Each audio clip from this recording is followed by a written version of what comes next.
What if I tell you that this Christmas you can keep the turkey dinner wastage to minimum, with perfect portion control and full flavor, and if prepared in advance you can actually save time.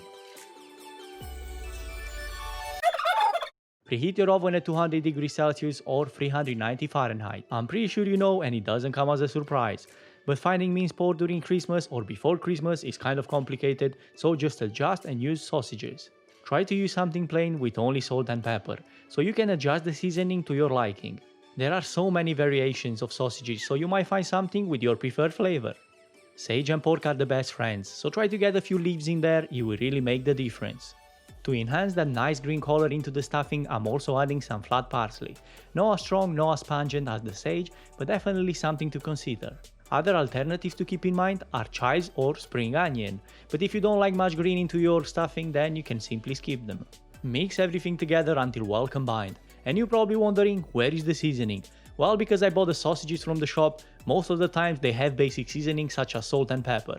And in order to know how much more or even if I have to add some seasoning, I need to taste them first. And even if in Romania we have a tell that the best vegetable is the pork, I'm still gonna cook it in order to get it tasted. Take a small part from that stuffing and cook it properly into the pan. Taste and see, do you need more salt, do you need more pepper, or is the mix fine the way it is?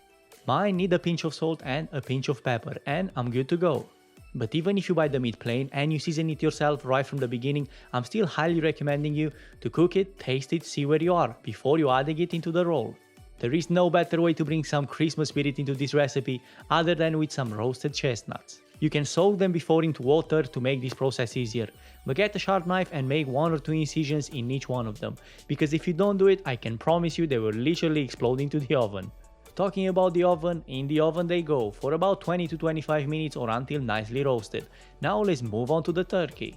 And my secret weapon for best portion control and minimum wastage is ready sliced turkey meat. 1 slice per portion, nice and easy, and with perfect consistency. Same as you would do a schnitzel, cover this with plastic wrap. This will form a non-stick layer between the pounding surface and the actual meat tenderizer, plus will help reducing the mess. Once you got the turkey into a relatively thin thickness, you can split the stuffing into 2 and place it on the surface of the breast into a thin layer. But make sure you don't cover more than 3/4 of the breast, otherwise you're not going to be able to roll it properly. 25-30 minutes later, our roasted chestnuts are ready. Try to scoop all the inside out and don't worry if they crumbled, we're gonna use them crumbled anyway. You only need 2 or 3 per breast. I definitely cooked more than I need, but I promise they're not gonna get wasted. I've been eating so many that I'm actually worried if I'll have enough. Place the crumbled chestnuts in a line on the top of the stuffing layer. Now roll and push forward, making sure that you keep it tight. You might want to consider folding the sides in, same as you would do with the wrap. This way you are basically ensuring that you seal the sides, so all that nice flavor that comes from the stuffing will stay inside, and the stuffing will keep the turkey nice and moist during the cooking process. Cause the turkey doesn't have much flavor and doesn't have much fat on its own, so that's why we need something to keep it moist and to give it some extra flavor. Even if you are planning to cook this right away, I'm still highly recommending to have it wrapped in plastic wrap, keep it into the fridge for about an hour, and after that you are good for cooking. Another thing about wrapping it this way is that you can prepare everything in advance. So let's say 2 days, 3 days before Christmas, you can get everything ready, and on the actual day that you have friends, family coming over, you can spend more time with them than in the kitchen. To be able to store it as long as possible, keep it nice and tight.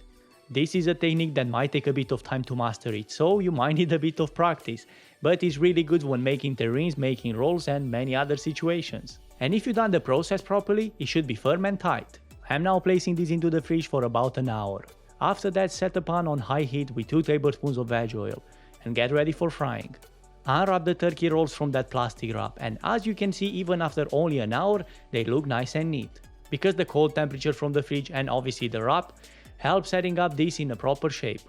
Fry the turkey rolls all the way around, making sure that they get a nice golden brown color evenly, and cook them for about 10 to 12 minutes, or until the core temperature of each roll is over 75 degrees Celsius or 167 Fahrenheit. About 10 minutes later, get the turkey out the oven. But we are not ready, hang on a minute. Use exactly the same pan as is full of flavor, but just don't get burned, and with this you need 10 grams of butter and a few herbs, such as thyme, rosemary and sage, all inclusive. Once the butter is melted, you don't need more than 2 minutes of cooking. Just make sure that turkey breast gets properly basted in that beautiful flavor butter.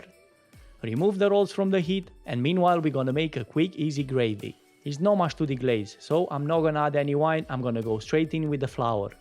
Cook the flour until it gets golden brown. And now what is important is to have a very good turkey stock or chicken stock. It's very simple to make, so don't panic. I might come with a future recipe so you have a better understanding.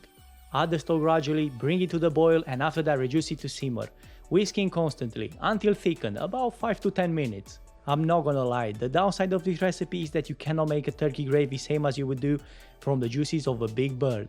But even if you don't make the turkey stock yourself and you buy it, you're still gonna get to a very good result.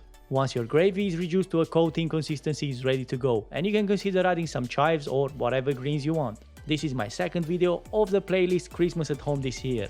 Make sure to check my previous video on the screen right now, and I'll see you next week with a new recipe.